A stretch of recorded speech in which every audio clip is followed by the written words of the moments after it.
Hello everyone, कैसे हो? I hope आप सब अच्छे होंगे और अपने अपने घरों में सुरक्षित होंगे।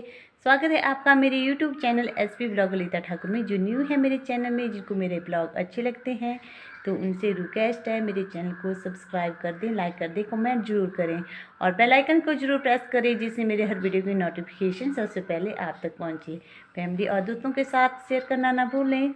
तो अब जा रही हूँ मैं किचन में मैं जलाऊंगी चूल्हे में आग। तो मैं आपको दिखाना चाहूँगी कि मैं आग किस तरीके से जलाती हूँ। तो जो हमारा मिट्टी का चूल्हा है उसमें आग कैसे जलाते हैं। यहाँ पे जो मैंने रखा हुआ है पानी गर्म करने वाला बर्तन, ये खाली है। इसमें मैं पानी डालूँगी सबसे पहले।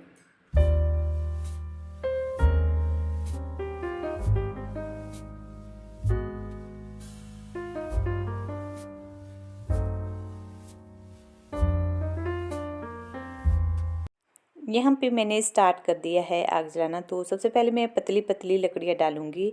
तो यहाँ पे जो पतली लकड़ियाँ हैं वो मैं लेके आ गई थी पहले ही।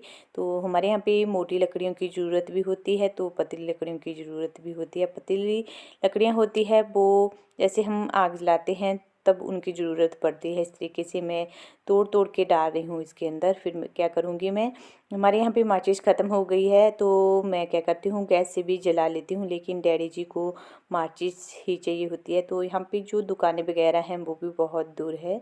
ऐसे तो सामान जैसे होता है तो इकट्ठा ले आते हैं तो बीच में ख़त्म हो जाता है तो मैं एक दिन पहले मंगवा लेती हूँ, लेकिन मुझे याद ही नहीं रही कि माचिस ख़त्म हो गई है। आग जल चुकी है हमारी।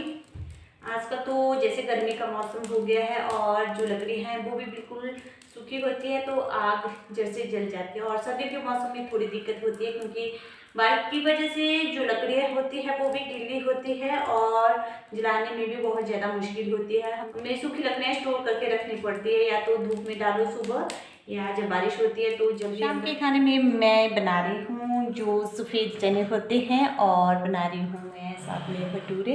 तो सफ़ेद चने मैंने सुबह भीगने के लिए डाल दिए थे और अब मैं इनको बॉईल होने के लिए रखूँगी। और जो आटा है भटूरे का वो मैंने यहाँ पे लगाकर ढाँप के अच्छी तरीके से रख दिया है। यहाँ पे मैं आपको दिखाती हूँ, ये जो बर्तन है चूल्हे के ऊपर हम खाना बनाते हैं तो ये वाले बर्तन इस तरीके से काले हो जाते हैं। इस बर्तन को मैंने बाहर से राख नहीं लगाई हुई है। अगर हम राख नहीं लगाते हैं इसको तो धोने में बहुत मुश्किल होती है। अगर हम राख लगा देते हैं तो जल्दी हो जाती है क्योंकि राख एकदम से निकल जाती है और जो हमारा पतीला होता है वो बिल्कुल साफ़ हो जाता है। यहाँ पे मैं सबसे पहले जो कुकर है उसको राख लगा रही हूँ। कई बार मुझे जल्दी होती है तो मैं ऐसे ही रख देती हूँ, नहीं तो मैं इस तरीके से राख लगा कर रखती हूँ। और यहाँ पे जो आग है वो बुझ गई थी तो यहाँ पे जो फूंक देने का होता है इस तरीके से फूंक मारते हैं और जो आग होती है वो फिर से जल जाती है। मैंने यहाँ पे जो चने थे वाइट उनको धो लिया है और डालूँगी मैं 2 आलू।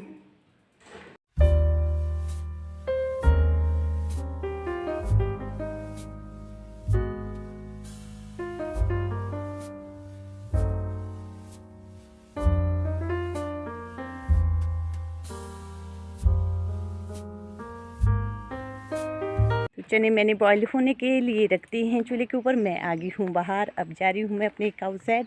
तो यहाँ पे घास वगैरह कट करने को है और जैसे गोबर वगैरह होता है शाम का वो फेंकना होता है हमने खेत में, तो इस तरीके के काम है।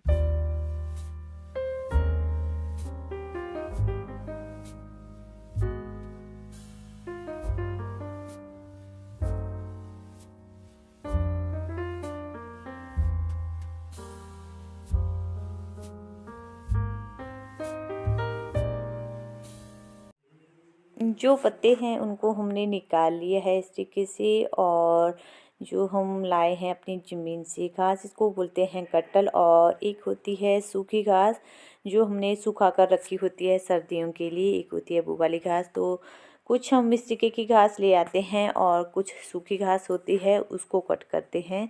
हमारा रोज़ ही का काम होता है इस तरीके से। यहाँ पे कांटा आ गया था घास के साथ, वो मेरी उंगली में चुभ गया।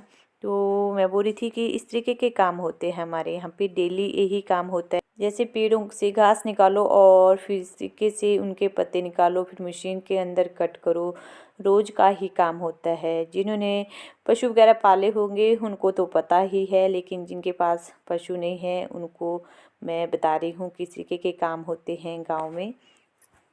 और यहाँ पे फिर पत्ते तो मैंने अंदर रख दिए हैं, और जो पत्ते इधर उधर गिरे हुए हैं तो उनको इकट्ठा कर रही हूँ इस तरीके से। और जो इस तरीके से झाड़ू लिया है मैंने, ये होता है जो घास होती है उसी का बनाया हुआ है। एक मोटी मोटी घास होती है, उसको सुखाते हैं और फिर जो घास होती है वो अपने आप झड़ जाती है, और उसका बनाया होता है ये। तो अब जा रही हूँ मैं गोबर फेंकने। जो खेत है हमारे वो पास में ही है, तो कुछ खेत थोड़ी सी दूरी में है, तो मैं पास वाले खेत में ले जा रही हूँ। यहाँ पे मैं आ गई हूँ क्यारी में, और यहाँ पे मैं ले जा रही हूँ धनिया की पत्ती। थोड़ी सी धनिया पत्ती लाई हूँ मैं, 2 लहसुन की लाई हूँ और थोड़ी सी मैं धनिया की लाई हूँ। अब जा रही हूँ मैं किचन में। किचन में जाने के बाद आना पड़ेगा फिर से मुझे काऊ साइड, क्योंकि मुझे काऊ मिल्किंग और बुफेलो मिल्किंग भी करनी है। उसके बाद लगेगी मेरे खाना बनाने की तैयारी। देखती हूँ अंदर। मिट्टी के पास मैंने लकड़ी भेजी थी मोटी जैसी, चूल्हे में डाल के आ जाओ। अगर हम मोटी लकड़ी डालते हैं तो आग को आगे करने की ज़रूरत नहीं होती है। यहाँ पे मिस्टू आग जला रही है, मुझे लग रहा है आग बुझ गई थी, है ना, आग बुझ गई थी। तो यहाँ पे मिस्टी के पास दी थी मैंने मोटी लकड़ियाँ और आग बुझ गई थी सच्ची में। क्या किया है, गंदी बात की। बाहर के सारे काम निपटा के अब आ गई हूँ मैं किचन में, और जो मैंने चने रखे हुए थे वो भी बॉईल हो चुके हैं, और यहाँ पे तैयारी हो गई है मेरी तड़का लगाने की। बहुत ज़्यादा काम होता है बाहर का, तो शाम को जैसे अंदर आना होता है खाना बनाने के लिए तो मन ही नहीं करता, क्योंकि थके होते हैं, पूरा दिन काम ही काम। गांव के लोगों की तो ऐसी हालत होती है, तो फिर खाना बनाना मुश्किल हो जाता है।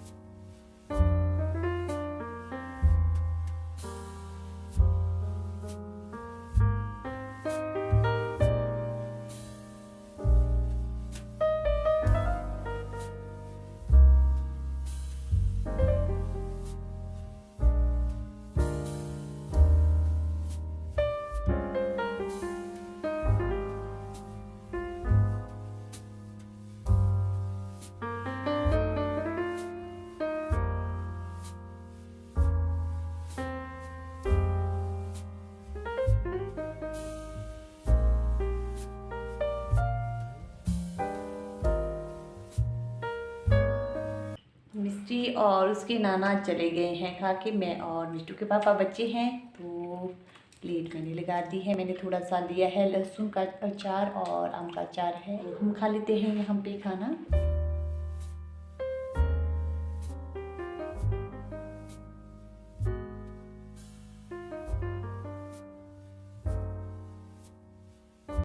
किचन का काम ख़त्म करके अब आ गई हूँ मैं अपने रूम में। साथ में है मिस्टी कर रही है पढ़ाई। तो आज का ब्लॉग मैं यहीं पे ख़त्म कर रही हूँ। आई हो आपको मेरे ब्लॉग अच्छे लग रहे होंगे। अच्छे लग रहे हैं तो लाइक शेयर और सब्सक्राइब जरूर करें। मिलते हैं नेक्स्ट ब्लॉग में, तब तक के लिए बाय बाय।